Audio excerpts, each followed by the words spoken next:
This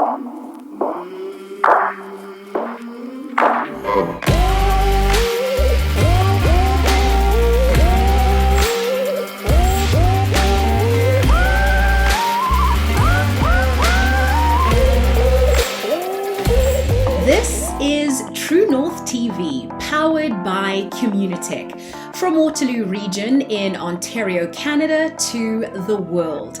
The conversations you need and want to hear with interesting people on topics at the intersection of technology and humanity.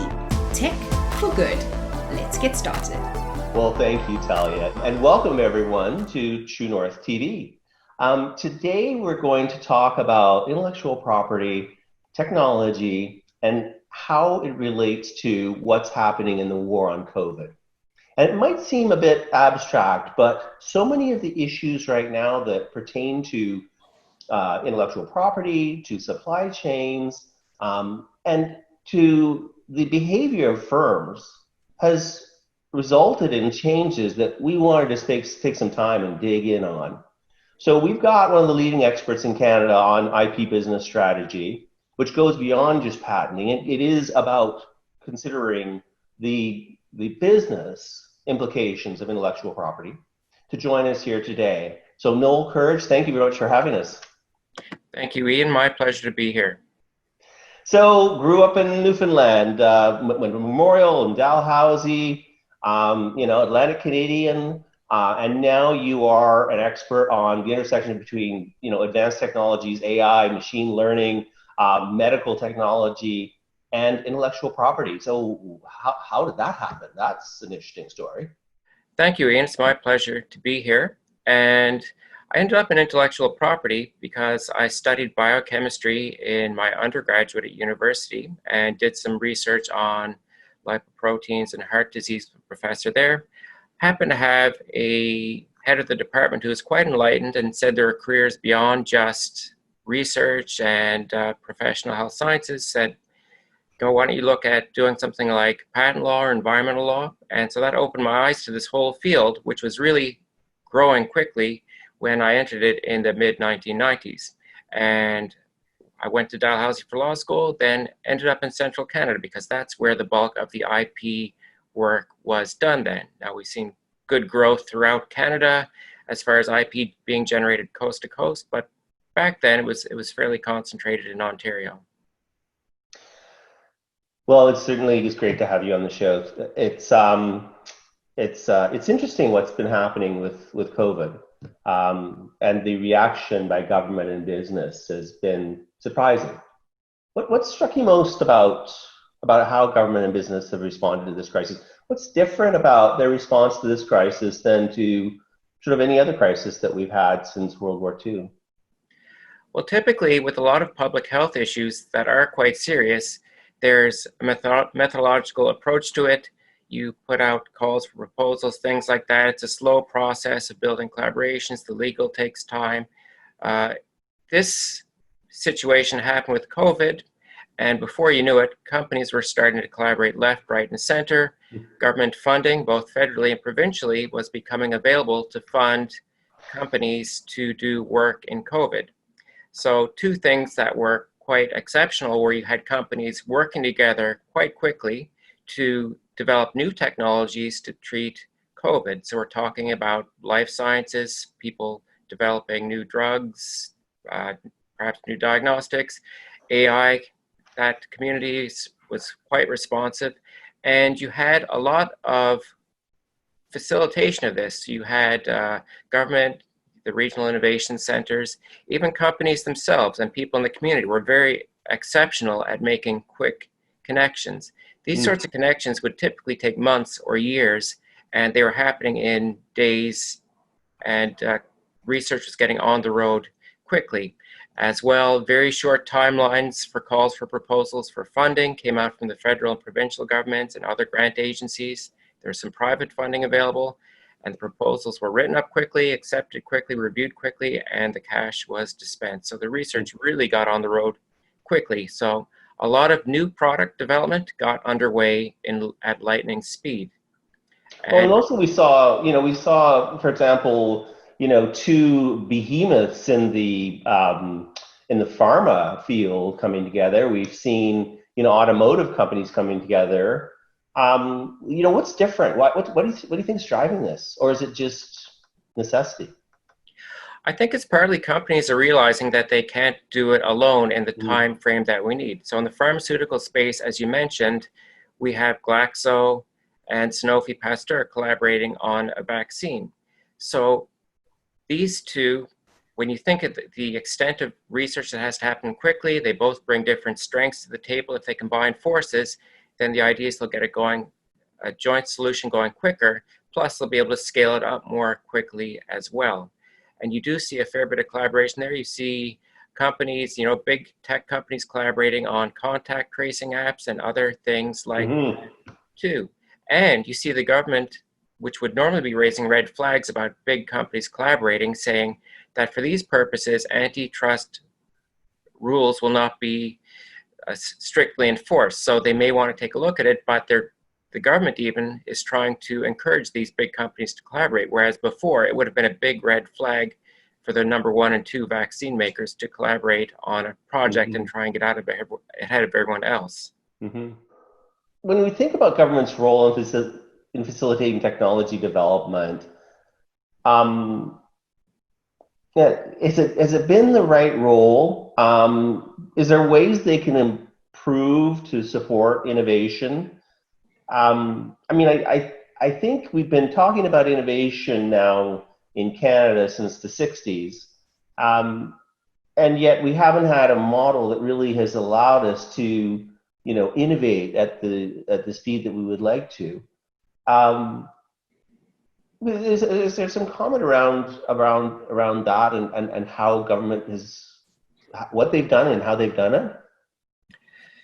So I think government stepped in this time quickly with funding in significant amounts. So I think that was something that government was moving a bit more quickly on than the private sector probably would have moved. But I think the private sector now, you're seeing more and more investment from those sources into COVID-related technology. So I think government had a role there. I think in the bigger picture, there's a very good discussion to be had about how much government should be supporting research. But at this time, I think it was handy to have government there to support the technology, to support the funding situation there. Now, other areas where government could be helpful go way beyond funding. For example, technologies in artificial intelligence really thrive on getting lots of data. And we have seen that community calling out for more data, more types of data. And one area where the government could be more helpful to them is to get more data, more detailed data. We're just seeing now that several months in, Toronto Public Health is starting to collect demographic data. All this sort of stuff, not to say that AI can replace people, but it can certainly be used as a tool to help improve the response to COVID. And I think too, like a bit more transparency from government could be a little helpful on the response. For example, we've seen a lot of talk about PPE. There's been retooling to make PPE in Ontario and across Canada. But at the same time, we've seen, not just in Canada, but around the world, you're seeing politicians saying, well, we have lots of PPE, just contact us, we'll get PPE to you, the personal protective equipment to the hospitals, the healthcare providers. But you're still seeing people in the community saying, we can't get our hands on this. So there's a little bit of politics that's, I think, not helpful to the response, because companies then, when they see that, they're thinking, well, what do we need to produce? Is this needed or not? Now, fortunately, a lot of companies have gone and charged in. We have companies in Ontario making masks, face shields, swabs, things like swabs for diagnostic tests. So the response has been terrific, but everybody kind of needs to get on the same page as to what it is we need and how much we need and who should be producing it. And as well, for companies, one of the big questions they have is, if I sink about a bunch of money and development into this, where am I going to be when the COVID crisis ends? Are people going to go back to the lowest cost provider? You talk about the fact that business is behaving differently, and government as well. I think we're setting aside a lot of the traditional ways that we did business. We're setting aside a lot of the regulations that were put in place to protect us from ourselves and from each other. And we're treating intellectual property differently. We are seeing, people manufacturing N95 masks, and I think people are wondering, well, what happens after to those companies and that technology and those manufacturing facilities in Ontario.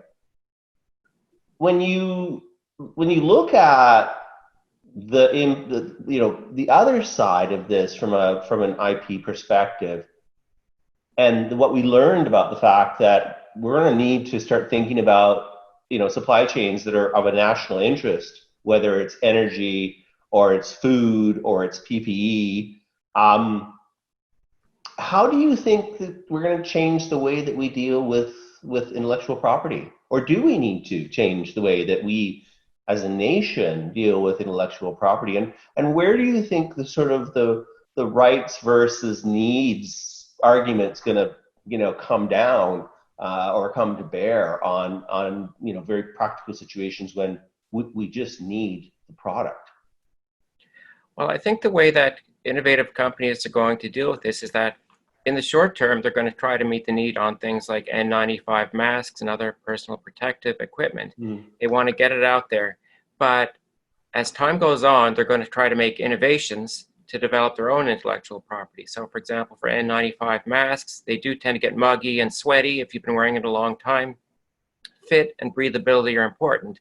So companies are going to be looking to make innovations around that type of improvement, and that then could become their own IP. So part of what we're doing is to find the path to make these products now, which will not infringe other people's IP, to generate our own IP, and then that becomes something that people in Canada and internationally will pay a premium for because it's a better product. And the commodity space that was occupied by China and some other companies to make conventional masks, that will still be there, but we'll try to occupy the premium space. So you think there's an opportunity for us to benefit from this because, I mean, we're going to have government saying that we're identifying, products and supply chains that are of national interest. But I wonder too about, I think that, what we hear the Premier and the Prime Minister talking a lot about is we need to manufacture what we need. And I sort of continue the sentence on to say, if we manufacture what we need, we'll also be manufacturing what the world needs. So do you think this is a big opportunity for Canada, given the fact that there's not a lot of trust of China and the US right now, as far as being part of the global supply chain, with the brand of Canada being so trusted? That is quite possible. I know, for example, I've heard of Canadian companies having opportunities, for example, to export dairy to certain Asian markets because it's considered a more trusted brand. Ultimately, I think the safest thing for Canada to do is to try to build innovation into these products. I think ultimately the way budgets are, our government is going to be in a tight spot financially for a number of years. There's always the risk that hospitals in Canada are going to gravitate towards the lowest cost providers if it's a commodity product like ear loop masks, things like that. So while we can say, well, let's build this infrastructure, we're going to need it to produce these PPE, the government's going to have to step in and support that somehow or regulate it to ensure that Canada is competitive if that's permitted by trade laws. But the safer thing to do for companies to look after themselves is not to wait for the government to prop up, support, encourage the industry, but to go out and to develop the premium products that people will want to buy, even if it costs a little bit more. No, there's obviously change that's coming about from COVID, which is extremely negative, and there's change that's coming from COVID that's positive.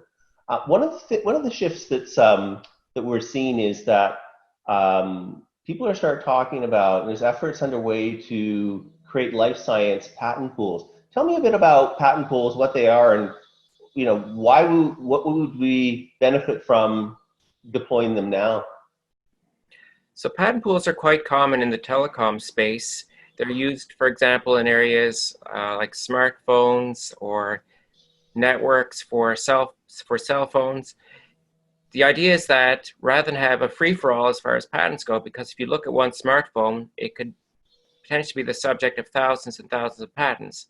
So rather than have a free-for-all, you do get what are called standard-setting organizations will designate standard essential patents. And you end up with people who put the patents in will get payment for it. You know, there's definitely a push to get standard essential patents amongst the telecom companies, but they do have to license it on a fair, reasonable, and non-discriminatory basis to other companies in a good patent pool. So quite established there. In the life sciences, patent pools are not so common. They have been used in the past for public health emergencies like HIV, AIDS, certain other diseases where companies put their patents in this pool saying anybody who wants to make this drug can make it for certain markets. The best use of patent pools is not to encourage more innovation and development. The best use of patent pools conventionally has been to just give people permission to make drugs for the third world. And you have seen some innovation. Some companies will come up with pediatric formulations or other improvements, but it's not, the patent pools in life sciences have not been so much to give people access to come up with a better drug that will supersede the old drug. It's been more about getting drugs out to countries that really need it. And with COVID, we are seeing that there's a medicines patent pool out there, which is stepping up and doing some work on COVID. There's talk about creating a separate COVID-specific pool. The idea, I think, is a bit broader than in the past, not just to get medicines out there, but to get technology more generally into these pools so that more companies can tinker around with it, make improvements, make new treatments, diagnostics, not have to worry so much about infringing other companies' patents. Noel, any bad actors taking advantage of IP in this chaos that we're going through right now? We have an awful lot of good actors, all the collaborators, their support networks, but there are always a few bad apples. For example, the counterfeiters have been having a field day trying to sell counterfeit masks into Canada and the US. So what happened in March, hospitals who were desperately trying to source PPEs couldn't get it through their conventional sources. In the meantime, all sorts of other suppliers had popped up, and hospitals and other healthcare providers had to really dig deeply back to the source of the factory to try to verify the quality. Or in some cases, they just didn't bother because it was just too overwhelming of a situation. So there has been a fair bit of counterfeiting, low quality products coming out of Asian markets and other places. And that's been a real challenge. It really was affecting the response, and there was a lot of product for sale online that was quite counterfeit. So companies that made the PPE were stepping in when their brands were being misused, but there was a lot of unmarked, low quality PPEs that are on the market, and a fair bit of that has made its way to consumers. There's also a lot of defective, low quality products. The government of Canada has had a problem with defective PPEs, masks that it bought. Ontario had problems with defective swabs for diagnostics that were contaminated with mold. So there have been all kinds of problems amongst it. But it's truly amazingly unethical that people would be selling fake masks that don't meet medical standards just for profit. Or toilet paper, for that matter. I mean, I think there's all kinds of crazy behavior that's happening out there since this thing hit. I think it's still a rare case when you see a package of flour or rolls of toilet paper on the shelves. But anyway, that's not for the topic of today's discussion. We've seen. I mean, one of the things that we notice in working through our corporate innovation program is, we're seeing companies moving at an incredible speed with a sense of urgency, and the conversations I have with CEOs is they want to try and bottle that. And capture that and make that into, sort of muscle memory for the corporation. How could we do something like that? How do we capture the good out of COVID, when we return to peacetime? Well, to me, a lot of what's going on in the COVID collaborations is people really focusing on win-win endpoints. We have a a common enemy out there, and it's very clear that companies need to work together, and it's in both their best interests, not just financially if the company is going to make a product, but also in the interest of public health, in the interest of all our friends and family. So I think that sense of urgency is something that we really need to keep.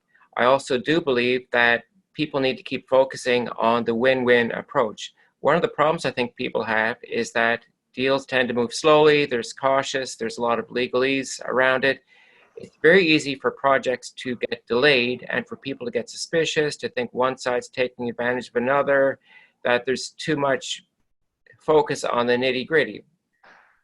What should be happening is that the companies should be treating all their projects, I think, with the same sort of urgency as the COVID situation. Like whether you're doing artificial intelligence, whether you want to make new drugs, whatever you're doing in the healthcare space, it's all important to somebody's health.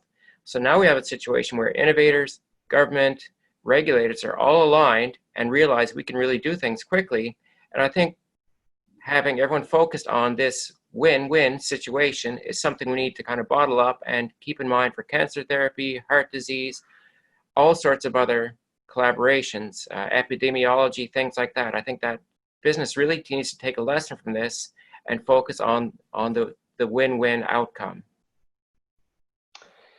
Amen. I definitely think that that there's a lot of net new types of approaches that are coming out right now. I look at the work that National Research Council is doing right now in putting forth challenges, and I think one of the things we're seeing emerging is that the ability for people to solve clearly identified problems is something we do inherently well as Canadians.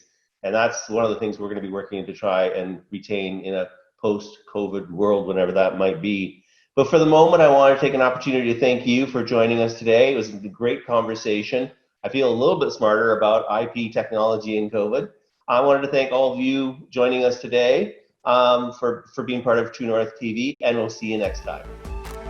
Thanks for watching this episode of True North TV. Subscribe to Communitech's YouTube channel to get notified of future episodes of True North TV.